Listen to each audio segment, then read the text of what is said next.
Money Night Show. My name is Alinani. I'm with Chilu, and we are having a chat with Sharon Sakuhawa, who is a partner at Corpus Legal Practitioners right here in Lusaka. As a deal maker, what are some of the things you saw yourself, right, like from the people that were pitching, that they were lacking for them to be able to attract like really good investors? Because I know, so a lot of these social based businesses stem out of a desire to make a change and not necessarily to make profit. Well, investors, the managers of these funds are largely being driven by the social responsibility goals of their investors.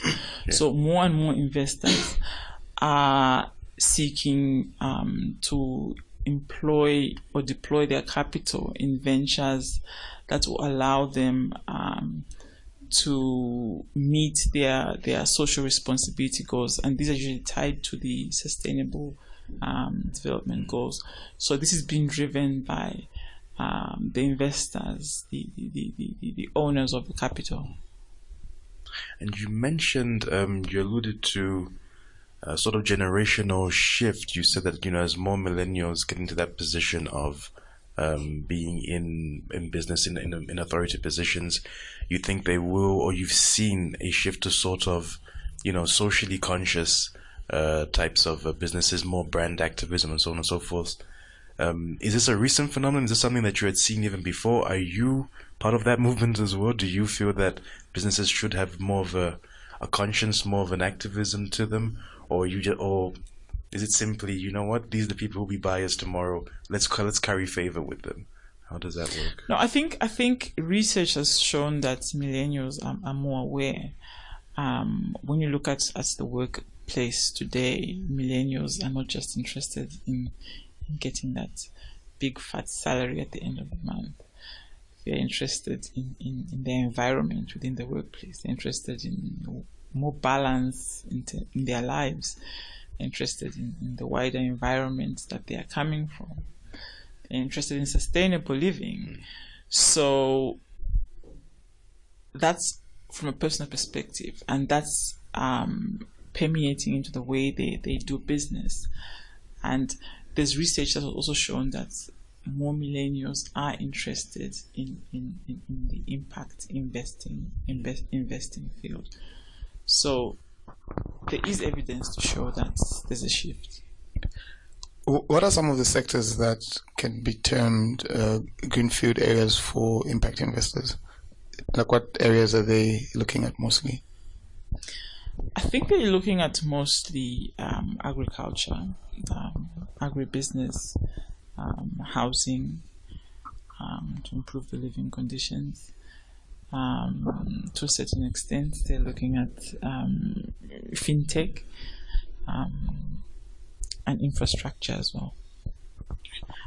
Speaking of fintech, have you had experience brokering deals in that sector?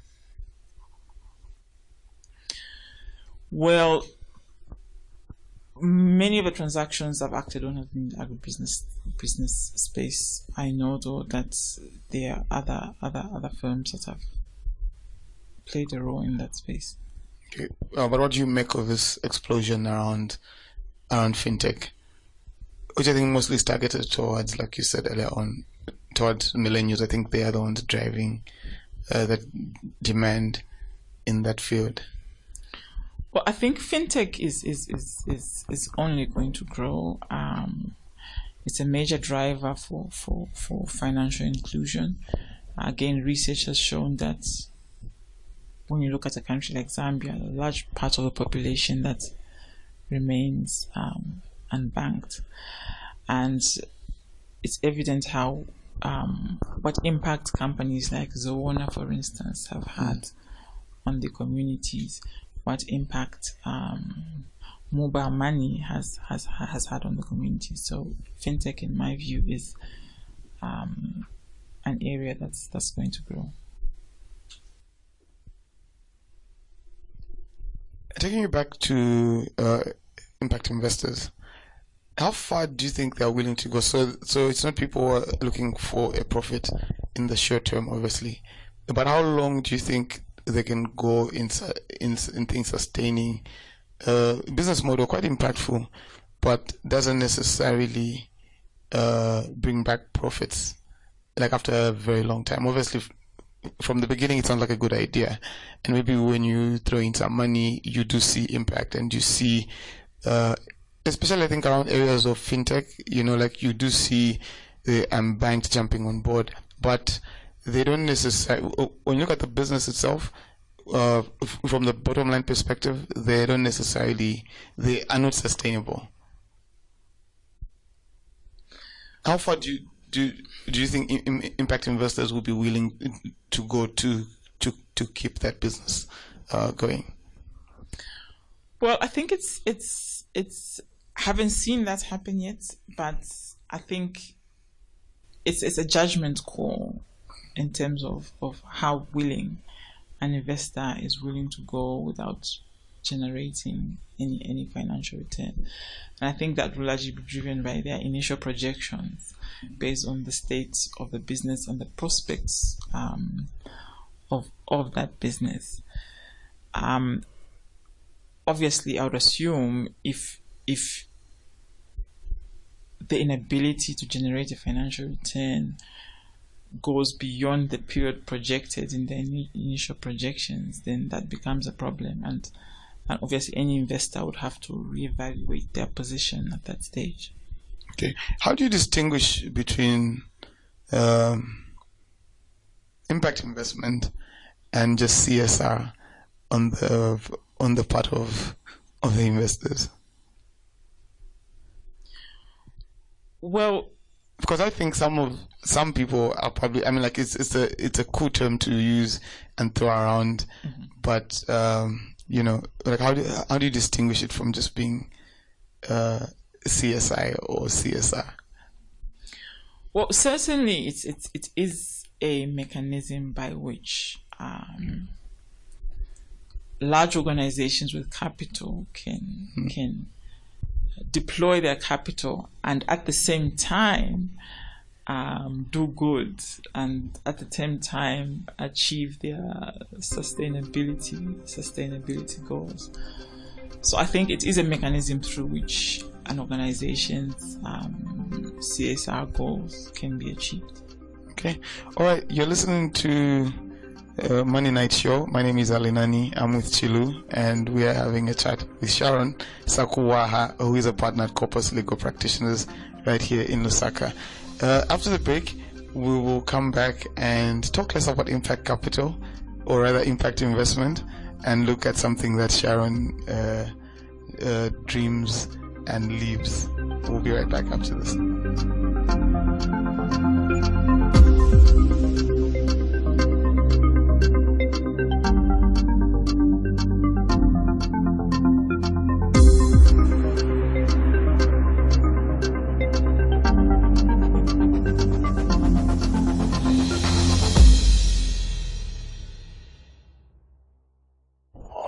For business on the go, visit www.moneyfmzambia.com to watch, stream, and download various programs from anywhere in the world.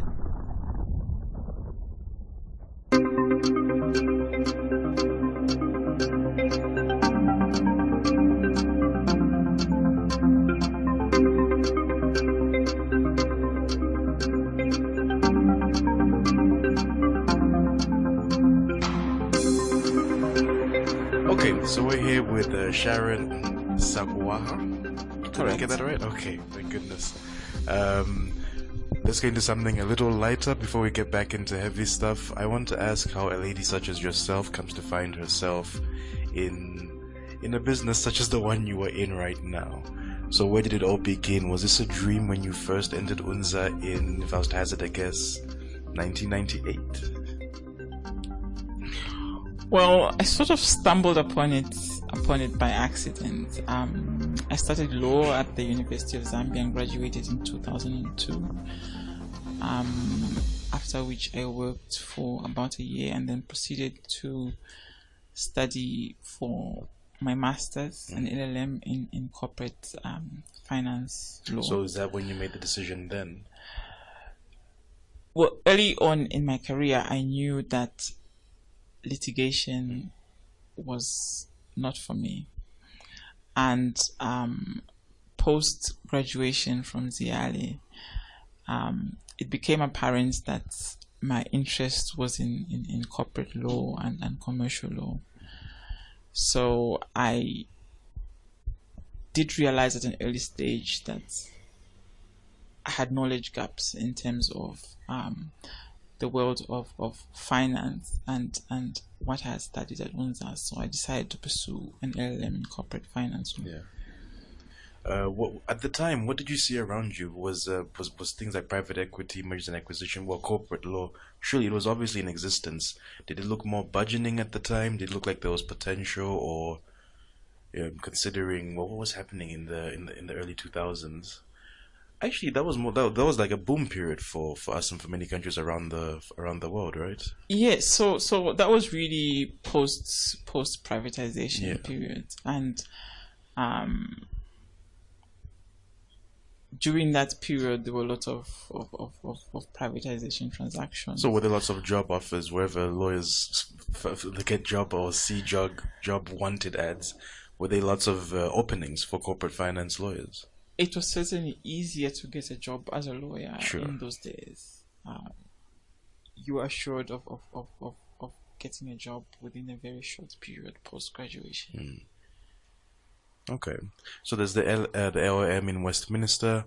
What happens thereafter? So I came back and I joined Corpus. Okay. Also, immediately you joined Corpus. I joined Corpus immediately, and I've been with Corpus since. Where do they throw a person with an LLM in the first day?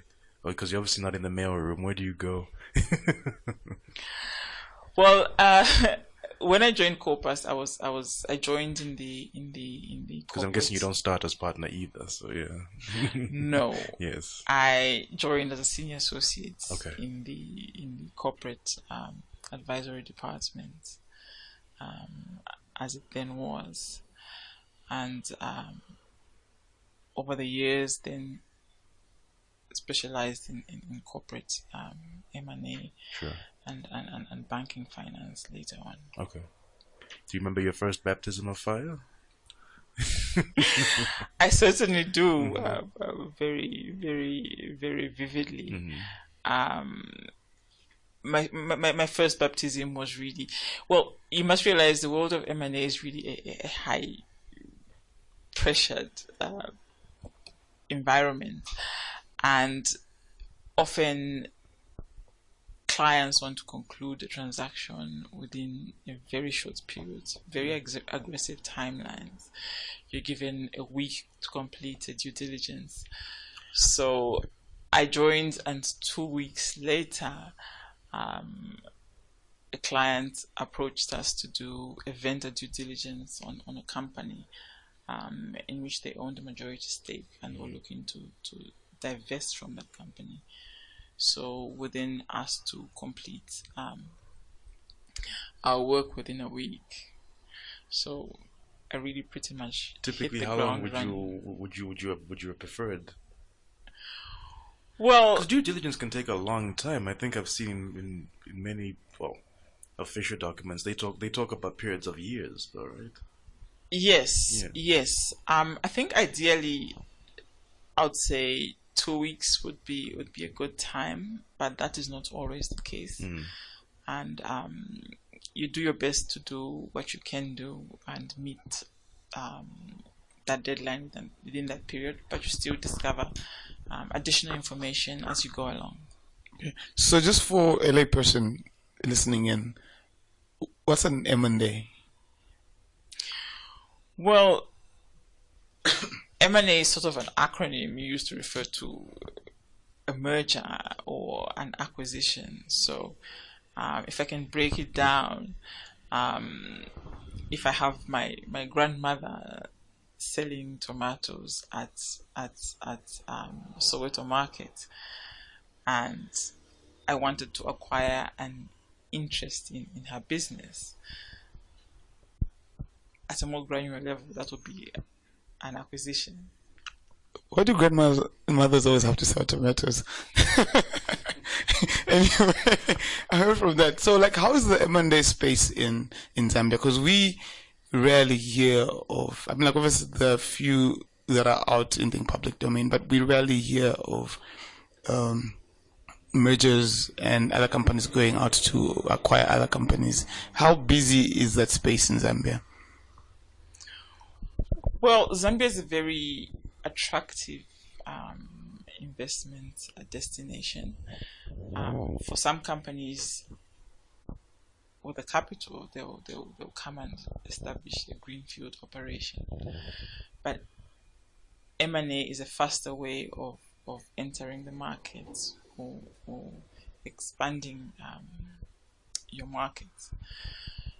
So it's pretty active, but then transactions by their very nature are quite confidential. So you never get to hear of all the transactions that take place unless the clients themselves take a conscious decision and publicize the transaction. But you will be interested to know that most of the M&A transactions do undergo a merger approval process where parties apply for approval of the transactions from the Competition and Consumer Protection Commission. And I believe the Competition and Consumer Protection Commission does publish statistics from time to time of transactions that they have reviewed. So most of the transactions that happen, which one is more common for especially like acquisitions?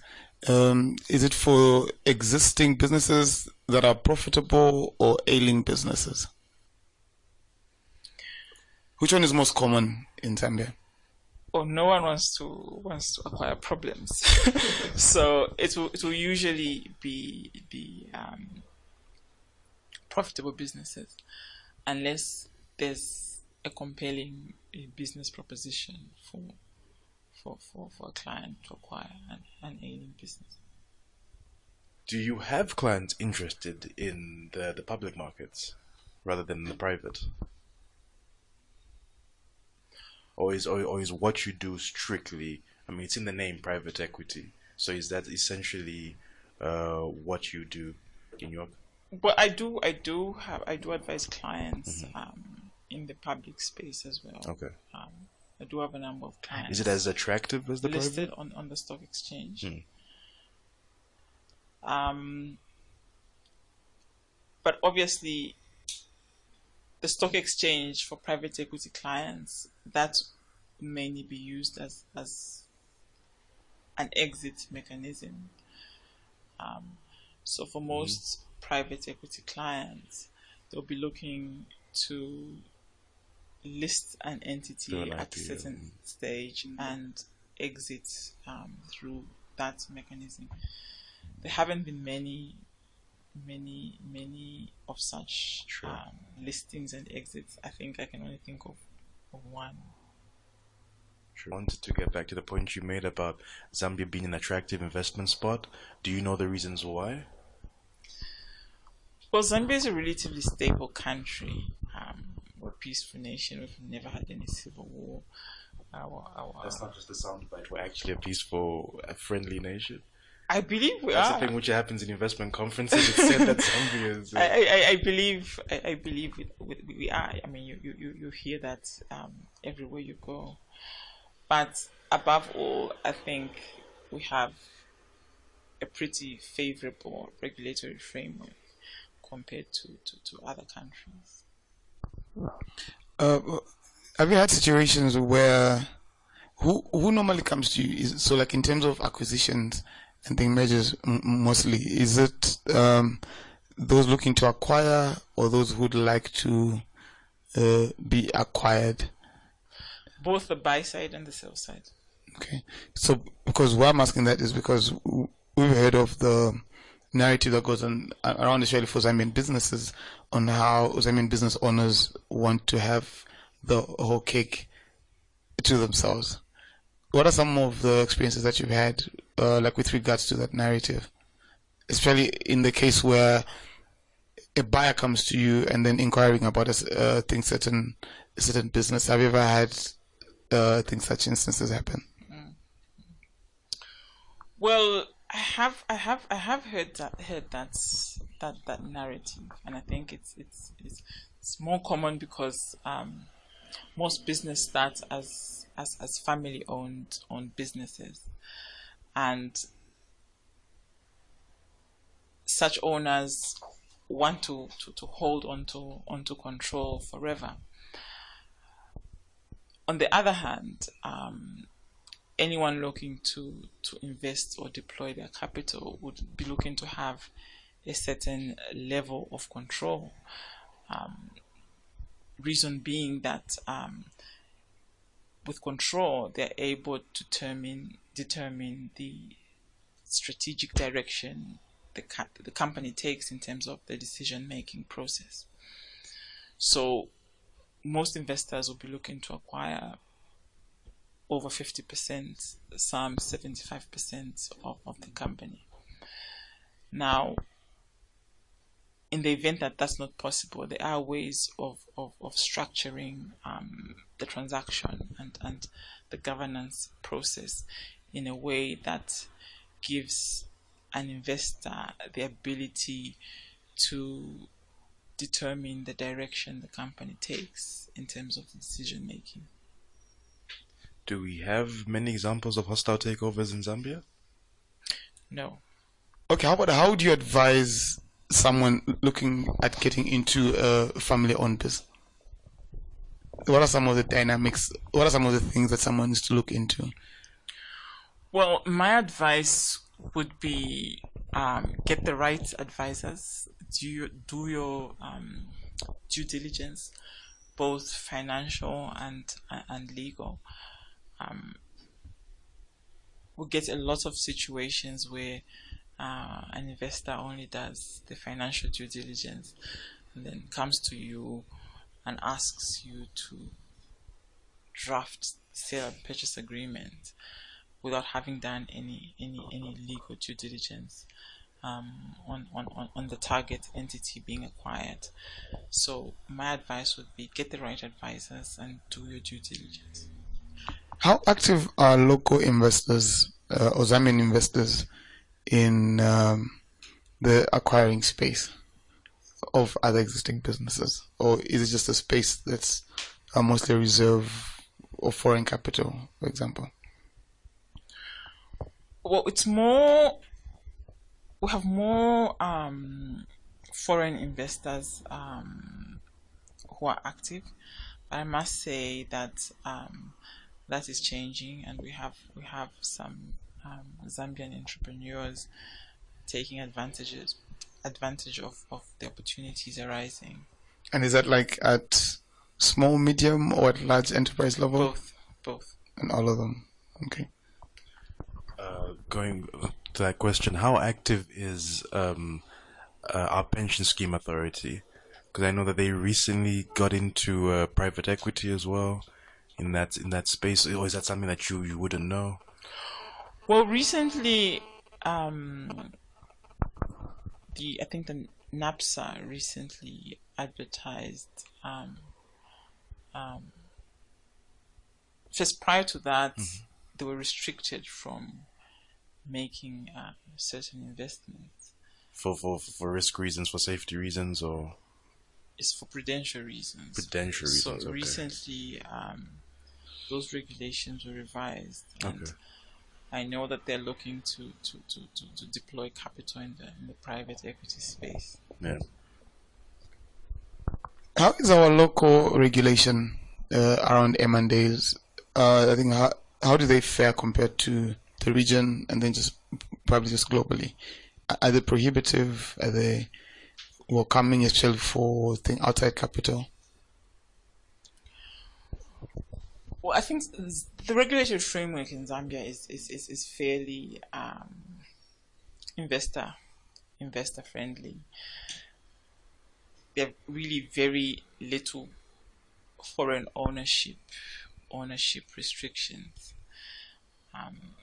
In most of the sectors, you're able to invest as a foreign investor.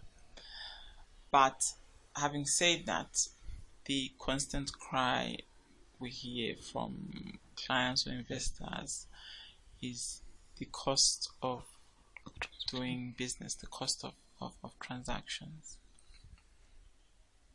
Okay. And is there any changes towards that? Any change? I think, do you see any change coming soon around such regulations?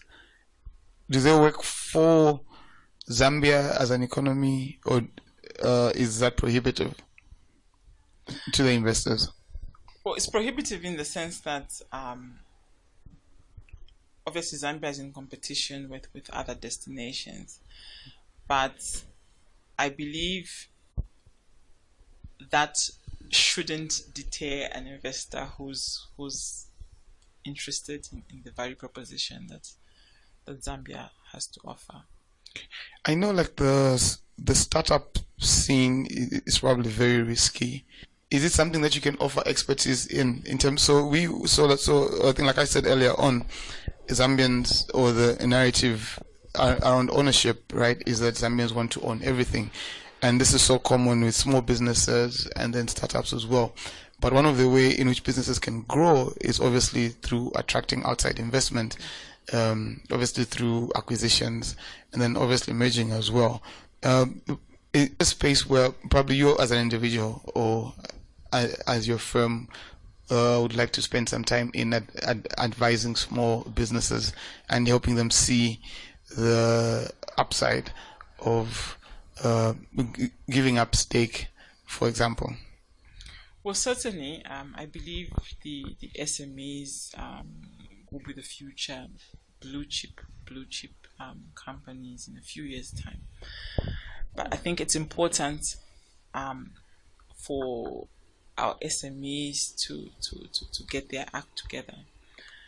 It's important to be compliant, both from a governance perspective and a regulatory perspective.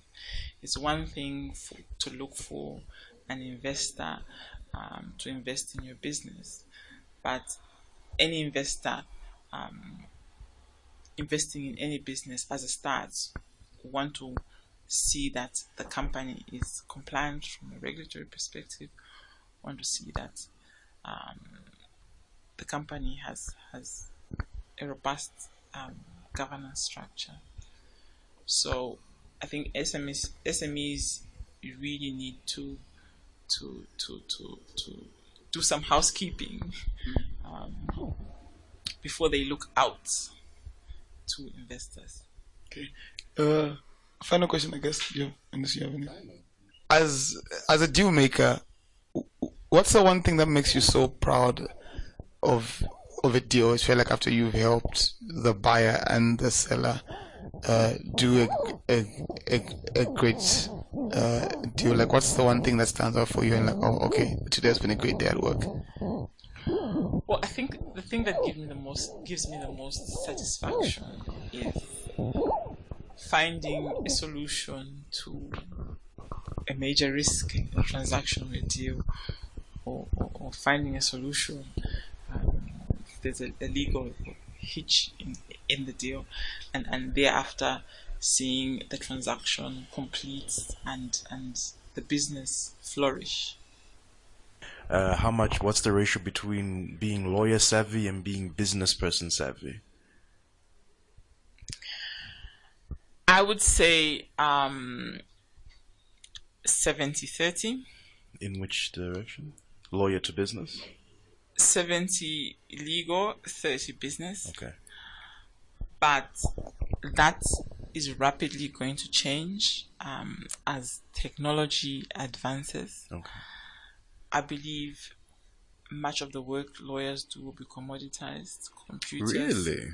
will be able to do that work, and the value of a lawyer will be in understanding the business of the client and providing business solutions for the clients using that legal knowledge. So a bit more creative thinking on the part of the lawyer. Correct. Very good. And also I wanted to ask, is your field a male-dominated one? At least locally anyway? It is male dominated. Do you have thoughts on it? Business is largely controlled by the other gender. Sure. But well, does it have any? Is it harder? Well, no, let me not say is it harder. I don't know how to put it. Is that a sticky issue for you as a woman yourself? Do you feel that you would like to have more equal representation, not only on what you do specifically, but even in terms of business owners and investors?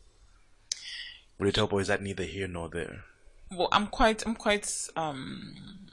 passionate about gender parity and diversity.